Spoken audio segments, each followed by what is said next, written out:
مسلم ابن عقیل کے بچے. ہاں روایت کا کہنا ہے جیسے کوئی ماں اپنے بچے کے لیے تڑپ کے بڑھتی ہو نا، ویسے ہی حارث کی زوجہ دوڑ کے باہر آئی، دونوں بچوں کو کلیجے سے لگایا، لے کے گھر کے اندر گئی، نہلایا، دھلایا، کھلایا، پلایا. شام کا وقت ہوا، پھر کھانا وانا کھلا کر کے اس مومنہ نے بچوں کو آرام سے لٹا دیا. بچے سکون ملا، کئی دن کے بعد اچھی نیند سو گئے کہ اتنے میں اس کا شوہر آ گیا حارث ملعون. جیسے ہی پہنچا مومنہ نے کہاں تھا؟ کہا مشکور زندان بان نے، دربان نے مسلم کے یتیموں کو آزاد کر دیا ہے. ابن زیاد نے 500 درہم اور ایک گھوڑا انعام رکھا ہے، جو بھی ڈھونڈ کے لے آئے گا. صبح سے اس وقت تک میں نے اپنے کو اور گھوڑے کو تھکا ڈالا، بچے کہیں نہیں ملے. مومنہ تھی تڑپ گئی، مومنہ تھی ڈر گئی. کہنے لگی حارث یہ بتا، اگر تجھ کو پیسہ مل گیا، بچے مل گئے، پیسہ مل گیا، پیسہ کیا کرو گے تم؟ ہم ہی کو تو لا کے دو گے نا، ہماری اوپر تو خرچ کرو گے نا، ہم کو ایسا پیسہ نہیں چاہیے. اس نے کہا ہم سے اس سے مطلب نہیں ہے، ہم کو بچے چاہیے. چند لقمہ زہر مار کرنے کے بعد یہ حارث ملعون جا کے سو جاتا ہے. ادھر بچے گہری نیند سو رہے تھے، بہت دنوں کے بعد آرام ملا تھا کہ اتنے میں ایک بھائی نے دوسرے بھائی کو جگایا. بھیا اٹھو، میں نے خواب دیکھا. چھوٹے بھائی نے کہا میں نے بھی ایک خواب دیکھا، پہلے میں سناؤں؟ اب جب دونوں بھائیوں نے خواب سنایا، معلوم ہے دونوں کا خواب ایک ہے. کیا کہ رسول اللہ ہے اور بابا مسلم. رسول اللہ نے کہا ہے مسلم،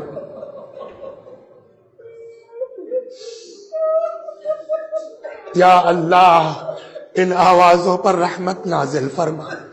آج کی اس مجلس میں مرد و عورت جو بھی آئے ہیں، خدا ان طفلان مسلم کے طفیل میں سب کی حاجتیں قبول فرما. میں نے خواب دیکھا ہے. چھوٹا بھائی کہتا میں نے بھی دیکھا، پہلے میرا سنو. اب جب بیان ہوا معلوم ہے دونوں کا خواب ایک ہے. کیا خواب ہے؟ کہ رسول اللہ ہے اور بابا مسلم ہے. پیغمبر نے کہا مسلم تم خود تو چلے آئے ہو، بچوں کو دشمنوں کے نروے میں چھوڑ دیا ہے. لگتا ہے بھیا. اتنے میں مسلم نے کہا یا رسول اللہ ایسی بات نہیں ہے، آج بچے بہشت میں میرے مہمان ہیں. یہ خواب بیان کرنے کے بعد بچے خود ہی اس کا لگتا ہے بھیا آج یہ ہماری آخری رات ہے کیا؟ اور یہ سوچ کے دونوں بھائیوں نے آپس میں گلے میں باہیں ڈالی اور مل کے دونوں بھائیوں نے رونا شروع کیا. مل کے دونوں بھائیوں نے گریہ کرنا شروع کیا. ایسا روئے حجرے سے آواز باہر آ گئی. یہ ملعون حارث اپنی بیوی پر مشکوک ہے، اس کو پتا ہے کہ وہیں پہ اہل بیت ہے. آنکھ کھل گئی اس کی، کہاں سے آواز آ رہی ہے؟ بیوی نے کہا ہو سکتا ہے کسی پڑوس کے گھر سے آ رہی ہو، کہیں اور سے آ رہی. اس نے کہا نہ، میرے اپنے گھر سے ہے. ایک ایک کمرے کو تلاش کرنا شروع کیا اس ملعون نے. آخرکار اس کمرے میں آیا جہاں یہ یتیم بچے سو رہے تھے. یا اللہ جتنے بھی لوگ پردیس میں، خدا ان یتیم بچوں کے طفیل میں ہر پردیسی کی محافظت فرما بحق طفلان مسلم. دروازہ کھولا اس ملعون نے. کون ہو تم لوگ؟ امان ہے؟ کہ بالکل امان میں ہو. اچھا بچوں کو کیا پتا کہ اس گھر میں تو صبح سے ہمارے ساتھ نیکی ہو رہی ہے نا، کھانا ملا ہے، پانی ملا ہے، احترام ہوا ہے. بچوں نے کہا ہم مسلم کے یتیم ہیں. بہت سی جگہ آپ مہمان گئے ہوں گے نا، آج تک آپ نے سنا کہیں کہ کسی مہمان کی مہمان نوازی تماچوں کے ذریعے ہوتی ہے؟ روایت کہتی اس ملعون نے پہلے ان یتیموں کو تماچے مارے، پھر دونوں بھائیوں کے گیسوؤں کو آپس میں باندھا، دروازے پر تالا لگایا، جا کر کے سو جاتا ہے. صبح ہوئی، بیدار ہوا، بچوں کو لیا، بھائی اولاد کو، بیٹے کو لیا، غلام کو لیا، لے کے آیا اسی فرات کے کنارے. بچوں کو چاہتا ہے کہ ذبح کرے. سب سے پہلے تلوار اس ملعون نے اپنے غلام کو دی، کہا جا ان بچوں کا سر قلم کر دے. غلام آگے بڑھا، جیسے ہی چاہتا ہے بچوں کا سر قلم کرے. سناؤں آپ کو روایت. آپ سوچئے چھوٹے چھوٹے بچے، سر کے اوپر تلوار، ان کے دل پر گزر کیا گئی ہوگی. بچوں نے دیکھا اس غلام کو، کہنے لگے رک جائیے رک جائیے. ایک حدیث پہلے آپ کو سنا جو آپ کی آواز بلند ہو رہی نا اس پر. راوی کہتا ہے ایک دن میں آیا امام جعفر صادق علیہ السلام کی بارگاہ میں حضرت کے گھر. کیا دیکھا، امام نماز پڑھ رہے ہیں. نماز جب ختم ہو گئی تو امام نے سر رکھا سجدے میں اور ایک طولانی دعا امام نے کرنا شروع کی، جس میں آپ کے لیے دعا کرتے کرتے چلتے امام نے کیا کہا، وارحم الصرخۃ التي كانت لنا، خدا ان چیخوں پر رحمت نازل کر جو ہمارے غم میں بلند ہوتی ہے. یا اللہ ان آوازوں پر رحمت نازل فرما، آج جو ان طفلان مسلم کے غم میں بلند ہو رہی ہے. جزاکم ربکم. اس ملعون نے تلوار دی اپنے غلام کو، جا بچوں کا سر قلم کر لے. غلام آیا، چاہتا ہے بچوں کا سر قلم کرے. بچوں نے غور سے غلام کو دیکھا، تیری شکل رسول اللہ کے مؤذن بلال سے کتنی ملتی جلتی ہے. جیسے ہی بچوں نے بلال کا نام لیا، غلام کہتا تم سے بلال سے کیا مطلب ہے، تم سے بلال سے کیا واسطہ ہے. ان بچوں نے کہا بھیا ہم علی کے نواسے، ہم مسلم کے یتیم ہیں. روایت کہتی جیسے ہی غلام نے سنا یہ اولاد پیغمبر ہے، اس غلام نے تلوار کو پھینکا. تاریخ کہتی اپنے آپ کو فرات میں ڈال دیا، بار بار ڈوبتا تھا، ابھرتا تھا، فریاد کرتا تھا ہاں حسین. جزاکم ربکم. خدا آپ کو کسی غم میں نہ رلائے سوائے غم اہل بیت کے، سوائے غم مظلوم کربلا کے. غلام فرار ہو گیا. اس کے بعد اس ملعون نے تلوار دی اپنے بیٹے کو، خود اپنے لڑکے کو، جا ان بچوں کا سر قلم کر دے. غلام بیٹا تلوار لے کے آیا، چاہتا ہے بچوں کا سر قلم کرے. جب چھوٹے چھوٹے بچے ایک مرتبہ غور سے دیکھا، کہنے لگے یہ بتاؤ ہمارا سر قلم تو کر دو تم، لیکن کل کو قیامت میں رسول اللہ کو جواب کیا دو گے. بیٹے نے کہا رسول اللہ سے تم سے کیا مطلب. پھر وہی جواب، ہم مسلم کے یتیم ہیں، ہم علی کے نواسے ہیں، عباس کے بھانجے ہیں، اولاد پیغمبر ہو تم لوگ.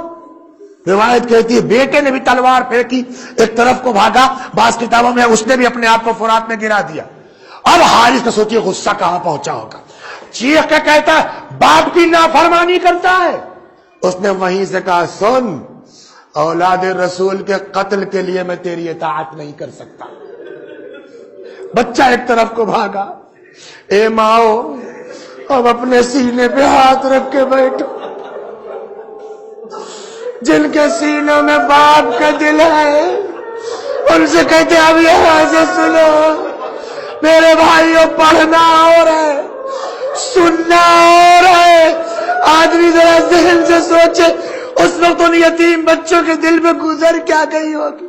خود وہ ملعون تلوار لے کے آگے بڑھا. اب تو پکی بات ہے نا کہ یہ مار دے گا. بچوں نے جب حارث کے ہاتھ میں تلوار دیکھی، کہنے لگے کیوں مارتے ہو، ایسا کرو تم ہم کو ابن زیاد کے دربار میں زندہ لے جاؤ، ہو سکتا ہے کوئی ہماری سفارش کر دے، کوئی ہم کو بچا لے. اس نے کہا نہیں، ہم تم کو ماریں گے. کیوں؟ پیسہ ملنا ہے. رک جائیے ایک جملہ بتاؤ آپ کو، یہ بچے کس گھر کے ہیں بیٹا؟ اہل بیت کے نا. یہ بچے کس گھرانے کے ہیں؟ آل محمد کے نا. امیر المومنین نے، اہل بیت نے اپنی محنت کی کمائی سے مزدوری کر کر کے مولا کائنات نے نہ جانے کتنے غلام خرید کے آزاد کیے. پڑھا ہے نا آپ نے کتابوں میں. یہ کام رہا ہے اہل بیت کا. غلام خریدتے تھے، راہ خدا میں آزاد کر دیتے. جن کے بزرگوں نے، جن کے باپ داداؤں نے دوسرے غلاموں کو خرید کے آزاد کیا ہے. آج جانتے ہیں دن کیا آیا جب بچوں نے کہا ہم کو زندہ لے چل عبد عبید اللہ کے دربار میں، ہو سکتا کوئی ہماری سفارش کر دے، ہو سکتا کوئی ہم کو بچا لے. اس ملعون نے کہا نہیں، ہم کو پیسہ چاہیے، انعام چاہیے، میں سر لے کے جاؤں گا. جانتے بچوں نے کیا کہا؟ میری ہمت نہیں بڑھ رہی پڑھنے کی، میری ہمت نہیں بڑھ رہی کہنے کی. لیکن دیکھیے نوبت کیا ہے. بچے کہتے اچھا تجھ کو پیسہ چاہیے نا، ایک کام کر، ہم کو لے چل غلاموں کے بازار میں، غلام کے طور پر بیچ لے.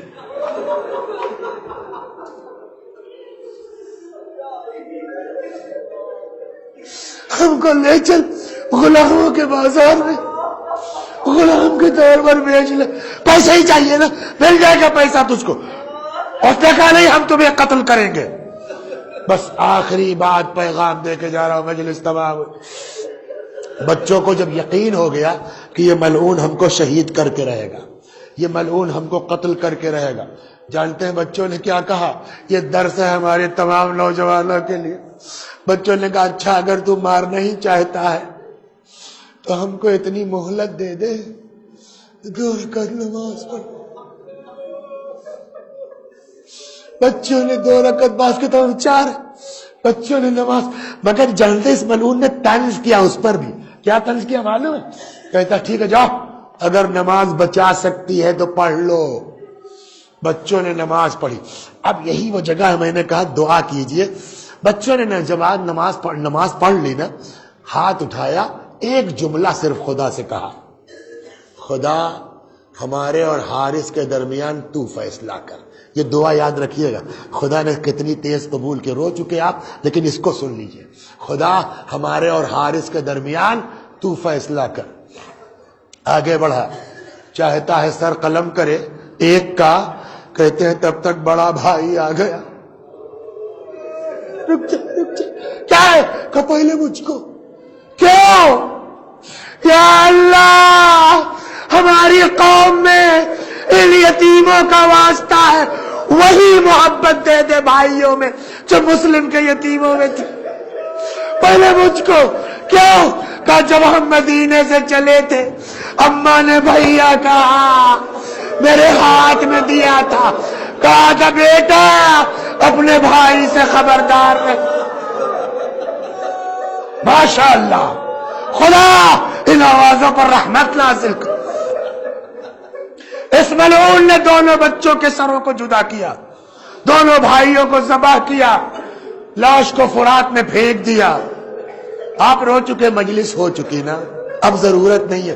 لیکن بچوں کی دعا کتنی تیز قبول ہوئی ہے، بس وہ سن لیجئے. زحمت آپ کی تمام، روئیے چاہے نہ روئیے، بس عائب ہو گیا. اتنے خوبصورت بچے تھے، اتنے خوبصورت بچے تھے. آپ جانتے ہیں نا ابن زیاد ملعون کتنا سنگ دل تھا، کتنا سخت مزاج تھا. لیکن روایت کہتی ہے صبح کا وقت ہے، بچوں کو زلفیں تھی. اس ملعون نے دونوں بھائیوں کے سروں کو زلفوں سے پکڑا، لے کے آیا ابن زیاد کے دربار میں. ایسے خوبصورت بچے تھے کہ بچوں کو دیکھ کے ابن زیاد جیسا آدمی اٹھتا تھا بیٹھتا تھا. کہنے لگا حارث، ارے اتنے خوبصورت بچے، ان کو ذبح کرتے ہوئے تجھے درد نہیں آیا؟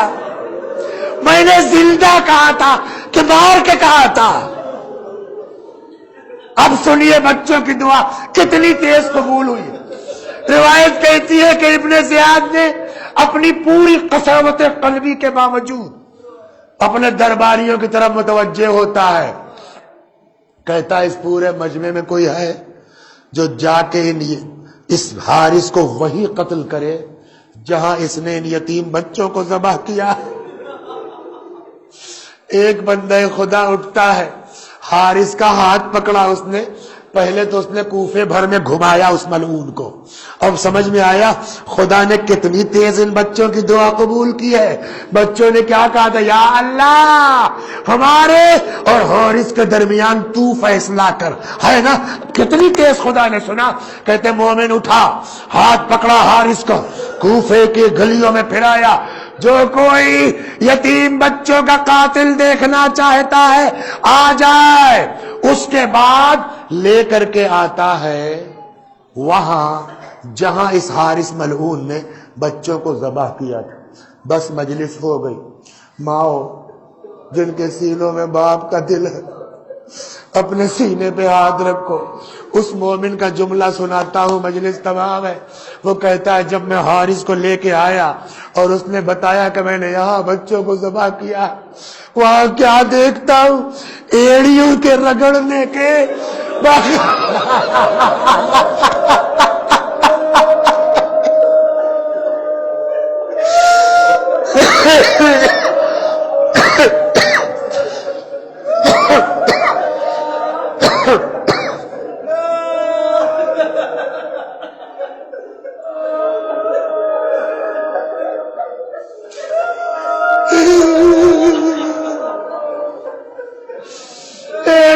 رگڑنے کے نشانہ، جس سے لگتا تھا کہ ان بچوں نے کتنی اذیت سے جان دی ہو۔ یا اللہ انہی یتیموں کا واسطہ خدا ہماری اس عزا کو قبول